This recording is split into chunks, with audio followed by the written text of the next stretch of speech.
साल 2025 को सिर्फ उसकी टेक्नोलॉजी में हुई तरक्की के लिए ही नहीं, बल्कि एक डरावनी चीज के ऑमिनस रिटर्न के लिए भी याद किया जाएगा, ट्रेड वॉर।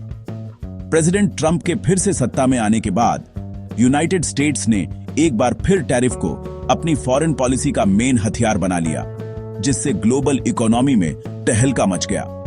यह कोई अचानक आया तूफान नहीं था, बल्कि एक ऐसा तूफान था जो बन रहा था, जिसके बादल इंटरनेशनल रिलेशन के होराइजन पर जमा हो रहे थे।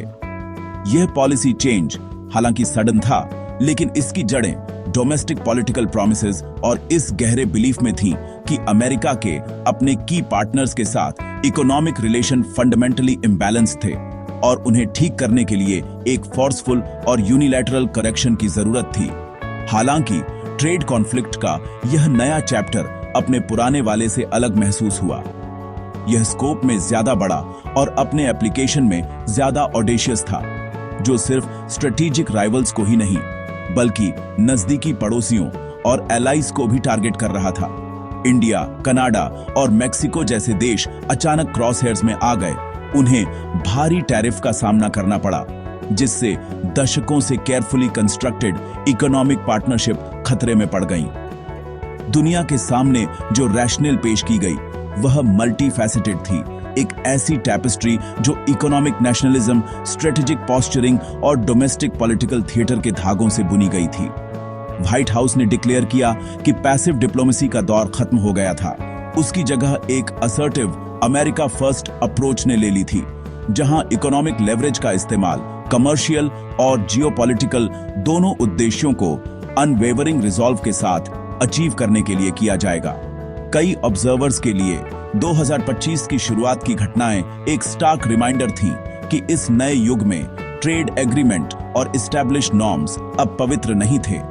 वर्ल्ड ट्रेड ऑर्गेनाइजेशन जैसी संस्थाओं द्वारा शासित ग्लोबल ट्रेड की वेरी फाउंडेशंस इन यूनिलैटरल एक्शंस के वजन तले कांपती हुई लग रही थीं। व्हाइट हाउस की रिट्रिक साफ थी। इसका मकसद ग्लोबल कॉमर्स के रूल्स को फिर से लिखना था, एक एक टैरिफ करके। यह एग्रेसिव स्टांस एक डोमेस्टिक बेस को अपील करने के लिए डिजाइन किया गया था, जिसे ग्लोबलाइजेशन ने पीछे छोड़ दिया था। यह जॉब्स वापस लाने और अमेरिकन इंडस्ट्रीज को उस चीज से बचाने का वादा कर रहा था जिसे अनफेयर फॉरेन कंपटीशन के रूप में चित्रित किया गया था, जो हार्टलैंड में एक पावरफुल और रेजोनेंट मैसेज था। नई दिल्ली से ओटावा तक पावर के गलियारों में गूंजने वाला सेंट्रल सवाल अब यह नहीं था कि ट्रेड वॉर होगा या नहीं, बल्कि यह था कि इसका इम्पैक्ट कितना गहरा होगा और इसका अगला टारगेट कौन होगा। दुनिया ने सांस रोककर देखा, क्योंकि ट्रंप एडमिनिस्ट्रेशन ने अपने रिलेशन को नेगोशिएशन और कॉन्सेंसस के बजाय इकोनॉमिक कोवर्शन के जरिए रीडिफाइन किया। यह एक डिलिबरेट पिवट था, जिसने टैरिफ को सिर्फ ट्रेड पॉलिसी के एक टूल से अमेरिकन इंटरनेशनल रिलेशन के प्राइमरी इंस्ट्रूमेंट में बदल दिया।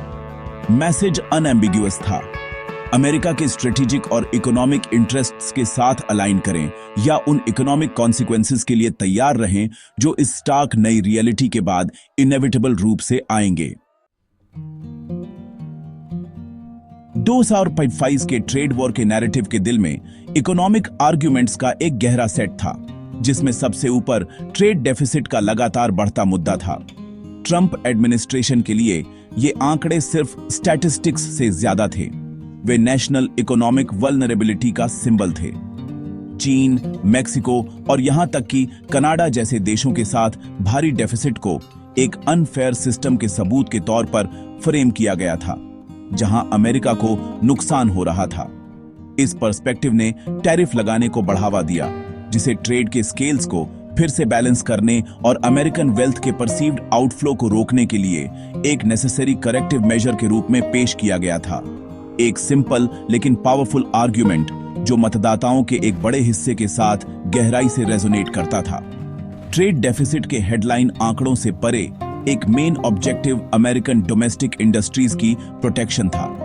एडमिनिस्ट्रेशन ने आर्ग्यू किया कि दशकों के फ्री ट्रेड अग्रीमेंट्स ने देश के मैन्युफैक्चरिंग बेस को खोखला कर दिया था, जिससे जॉब्स का नुकसान हुआ और इंडस्ट्रियल कैपेसिटी में गिरावट आई, खासकर स्टील और ऑटोमोटिव मैन्युफैक्चरिंग जैसे की सेक्टर्स में। इस तरह टैरिफ को एक प्रोटेक्टिव शील्ड के रूप में सपोर्ट किया गया, जिसे इंपोर्टेड गुड्स को ज्यादा महंगा बनाने के लिए डिजाइन किया गया था और इस तरह कंज्यूमर्स और बिजनेस को अमेरिकन मेड प्रोडक्ट्स खरीदने के लिए इनकरेज किया गया था।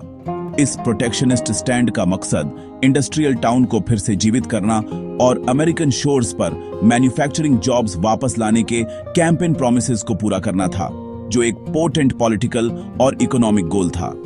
इस प्रोटेक्शनिस्ट आग को और भड़काने वाली एक और जरूरी चिंता सप्लाई चेन्स की सिक्योरिटी थी। कोविड-19 महामारी ने ग्लोबल सप्लाई लाइंस की फ्रेजिलिटी को उजागर कर दिया था, जिससे जरूरी सामानों के लिए मुट्ठी भर देशों, खासकर चीन पर डेंजरस ओवर रिलायंस का पता चला, जिसमें मेडिकल सप्लाई से लेकर क्रिटिकल टेक्नोलॉजिकल कंपोनेंट्स तक शामिल थे।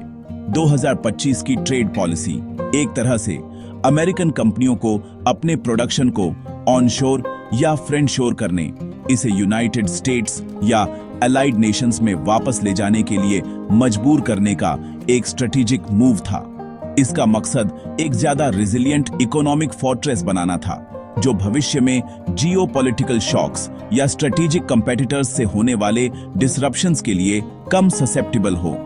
इस इकोनॉमिक लॉजिक के आलोचक भी थे, जिन्होंने गंभीर परिणामों की चेतावनी दी थी। इकोनॉमिस्ट्स ने बताया कि टैरिफ प्रभावी रूप से किसी देश के अपने कंज्यूमर्स पर एक टैक्स होते हैं, जो अंततः ज्यादा कीमतों का बोझ उठाते हैं। उन्होंने आर्ग्यू किया कि जटिल ग्लोबल सप्लाई चेन्स को डिसरप्टिंग करना एक सिंपल या दर्द रहित प्रक्रिया नहीं होगी, जिससे संभावित रूप से wide spread economic inefficiency, product shortage और दूसरे देशों से रिटेलिएटरी मेजर्स हो सकते हैं, जिससे अमेरिकन एक्सपोर्टर्स को नुकसान होगा। इन चेतावनियों के बावजूद एडमिनिस्ट्रेशन अडिग रहा। उसे विश्वास था कि short term pain economic sovereignty और राष्ट्र के लिए इंडस्ट्रियल रिवाइवल के लॉन्ग टर्म गोल को अचीव करने के लिए एक जरूरी कीमत थी। 2025 के ट्रेड वॉर्स सिर्फ इकोनॉमिक्स के बारे में नहीं थे, वे कमर्शियल बैटलफील्ड पर खेली गई जियोपॉलिटिक्स की एक क्लियर मैनिफेस्टेशन थे। टैरिफ यूनाइटेड स्टेट्स के लिए प्रेशर डालने और नेशनों को अपने ब्रॉडर स्ट्रैटेजिक ऑब्जेक्टिव्स के साथ अलाइन करने के लिए चॉइस का कज्जल बन गया, जिसमें सबसे नोटेबल रूस का डिप्लोमेटिक और इकोनॉमिक आइसोलेशन था। यह खासकर इंडिया के मामले में साफ था, एक ऐसा राष्ट्र जिसने हिस्टोरिकली एक न्यूट्रल स्टैंड बनाए रखा है और मॉस्को के साथ एक स्ट्रॉन्ग एनर्जी और डिफेंस रिलेशन को नर्चर किया है। इंडियन गुड्स पर 50% का भारी टैरिफ लगाना नई दिल्ली के रशियाई तेल की अपनी महत्वपूर्ण खरीद को रोकने से इनकार का सीधा परिणाम था, जिसे वॉशिंगटन ने क्रेमलिन को कमजोर करने के अपने प्रयासों को अंडरमाइनिंग करना माना। यह अप्रोच नई नहीं थी, बल्कि अतीत के कॉन्फ्रंटेशंस की एक मॉडर्न इको थी। यह सिचुएशन 1989 के सुपर 301 एपिसोड की यादें ताजा कर गई, जब यूएस ने इंडिया को अपने तब के प्रोटेक्शनिस्ट मार्केट को खोलने के लिए प्यूनिटिव टैरिफ की धमकी दी थी, जबकि इंडिया तब अडिग रहा। 2025 में स्टेक्स काफी ज्यादा थे, ग्लोबल ऑर्डर कहीं ज्यादा वॉलेटाइल स्टेट में था। अमेरिकन स्ट्रेटजी एक कैलकुलेटेड गैम्बल लग रही थी कि भले ही दूसरे वेस्टर्न नेशंस यूनिलैटरल टैरिफ के इस्तेमाल की पब्लिकली निंदा करें, वे निजी तौर पर इंडिया को रशियाई संसाधनों पर उसकी निर्भरता से छुड़ाने और उसे वेस्टर्न अलाइंड स्ट्रैटेजिक फ्रेमवर्क में ज्यादा पूरी तरह से इंटीग्रेट करने के अंडरलाइंग गोल को सपोर्ट कर सकते हैं। अमेरिका के इमीडिएट पड़ोसियों कनाडा और मेक्सिको के लिए टैरिफ को बॉर्डर सिक्योरिटी और फेंटानिल जैसी इलिसिट ड्रग्स के फलों से जुड़े एक नेशनीय आपातकाल के बहाने से जस्टिफाई किया गया था। ट्रंप एडमिनिस्ट्रेशन ने international emergency economic powers act का इन्वोक्ड किया, जो प्योरली इकोनॉमिक टैरिफ के लिए एक पावरफुल और शायद ही कभी इस्तेमाल किया जाने वाला टूल है, ताकि यूएसएमसीए जैसे एग्जिस्टिंग ट्रेड अग्रीमेंट्स को बाईपास किया जा सके। इस मूव ने लॉन्ग स्टैंडिंग अलायंसेस को प्रेसिंग डोमेस्टिक पॉलिटिकल कंसर्न्स के अधीन करने की इच्छा दिखाई। इमिग्रेशन कंट्रोल और नारकोटिक्स ट्रैफिकिंग पर ज्यादा खून ऑपरेशन की मांग करने के लिए इकोनॉमिक पेन की धमकी का इस्तेमाल किया, ऐसे मुद्दे जो प्रेसिडेंट के पॉलिटिकल बेस को एनिमेट करते हैं। अंततः 2025 के टैरिफ ने एक वर्ल्ड व्यू को उजागर किया, जहां ट्रेड नेशनीय सुरक्षा और जियोपॉलिटिकल राइवलरी से अविभाज्य है। हर ट्रेड डील, हर सप्लाई चेन और हर इंपोर्ट स्टैटिस्टिक को स्ट्रैटेजिक कंपटीशन के लेंस से देखा गया।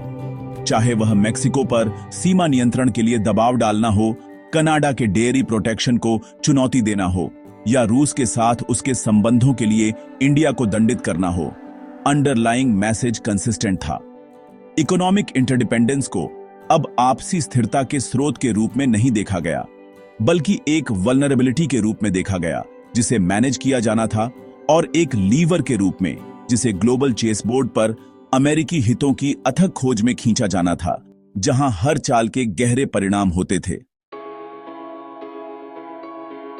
2025 का अमेरिकन टैरिफ ऑफेंसिव किसी वैक्यूम में नहीं हुआ था।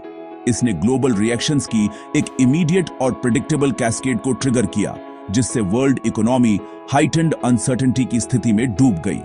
एन आई फॉर एन आई का सिद्धांत जल्दी ही इंटरनेशनल ट्रेड का गवर्निंग रूल बन गया। टारगेटेड नेशंस पैसिव विक्टिम बनने से इनकार करते हुए अपने खुद के रिटेलिएटरी टैरिफ के साथ जवाब दिया, जिसका सीधा target politically sensitive American exports थे। उदाहरण के लिए अमेरिकन मिडवेस्ट के एग्रीकल्चरल प्रोडक्ट्स और आइकॉनिक मैन्युफैक्चर्ड गुड्स टारगेट बन गए। यह ट्रंप एडमिनिस्ट्रेशन को उसके की वोटर कॉन्स्टिट्यूएंसीज को नुकसान पहुंचाकर मैक्सिमम पॉलिटिकल पेन पहुंचाने के लिए एक स्ट्रेटेजिक मूव था, जिससे ट्रेड वॉर एक मल्टी फ्रंट कॉन्फ्लिक्ट में बदल गया। इस टिट फॉर टैट एस्केलेशन ने ग्लोबल सप्लाई चेन्स में ट्रेमर्स भेज दिए, जिन्हें दशकों से एफिशिएंसी के लिए ऑप्टिमाइज किया गया था, न कि रेजिलियंस के लिए। एक स्मार्टफोन जैसा सिंपल प्रोडक्ट जिसमें 1 दर्जन देशों से कंपोनेंट सोर्स किए जाते थे, अचानक एक लॉजिस्टिकल नाइटमेयर बन गया। टैरिफ ने केओस पैदा किया, जिससे कंपनियों को तेजी से शिपमेंट को रीरूट करने, अल्टरनेटिव सप्लायर्स खोजने या पनिशिंग कॉस्ट्स को अब्सॉर्ब करने के लिए मजबूर होना पड़ा। इसका परिणाम इलेक्ट्रॉनिक्स से लेकर व्हीकल्स तक एवरीडे गुड्स के लिए कंज्यूमर प्राइसेस में बढ़ोतरी थी। यूनाइटेड स्टेट्स में फेडरल रिजर्व ने साफ इन्फ्लेशनरी इंपैक्ट को नोट किया और सोनी जैसी कंपनियों को अपने प्लेस्टेशन 5 कंसोल की कीमत बढ़ाने के लिए मजबूर होना पड़ा, जो आम परिवारों के लिविंग रूम में सीधे महसूस किया जाने वाला एक टेंजिबल कॉन्सिक्वेंस था। ब्रॉडर इकोनॉमिक आउटलुक काफी बिगड़ गया। इंटरनेशनल बॉडीज जैसे इंटरनेशनल मॉनेटरी फंड और वर्ल्ड ट्रेड ऑर्गेनाइजेशन ने स्टार्क वार्निंग्स जारी की। 2025 और 2026 दोनों के लिए ग्लोबल ग्रोथ के अपने फोरकास्ट को कम कर दिया। उन्होंने चेतावनी दी कि escalating trade disputes world economy पर एक महत्वपूर्ण ड्रैग पैदा कर रहे थे, इन्वेस्टमेंट को हतोत्साहित कर रहे थे, इनोवेशन को रोक रहे थे और फ्रेजाइल इकोनॉमीज को रिसेशन में धकेलने की धमकी दे रहे थे। रूल्स बेस्ड ग्लोबल ट्रेड की वेरी सिस्टम, जिसने दशकों की प्रॉस्पेरिटी को सपोर्ट किया था, नेशनलिज्म और इकोनॉमिक कॉन्फ्रंटेशन की इस नई लहर के वजन तले टूटती हुई लग रही थी, जिससे अनसर्टेनिटी का एक वॉइड पैदा हो गया। अंत में 2025 के ट्रेड वॉर्स की कहानी इकोनॉमिक्स, पॉलिटिक्स और नेशनल प्राइड के कॉम्प्लेक्स इंटरप्ले के बारे में एक कॉशनरी टेल है। यह दिखाता है कि ऐसे कॉन्फ्लिक्ट कभी भी सिर्फ ट्रेड फिगर्स को बैलेंस करने के बारे में नहीं होते हैं। वे domestic political pressures, strategic geopolitical manoeuvring और इंडस्ट्रियल सिक्योरिटी की खोज का एक वॉलेटाइल मिक्स है। इंडिया जैसे देशों के लिए चुनौती बहुत बड़ी थी। एक शक्तिशाली और अनप्रेडिक्टेबल एलाई की मांगों को अपने खुद के नेशनीय हितों और स्ट्रेटेजिक ऑटोनॉमी से समझौता किए बिना कैसे नेविगेट किया जाए। दुनिया एक मेसी, इंटरकनेक्टेड रियलिटी से जूझने के लिए छोड़ दी गई थी, जहां एक सिंगल टैरिफ ग्लोबल रिलेशन के एक कॉम्प्लेक्स वेब को अनरेवल कर सकता था, जिससे हर कोई और ज्यादा वल्नरेबल हो गया।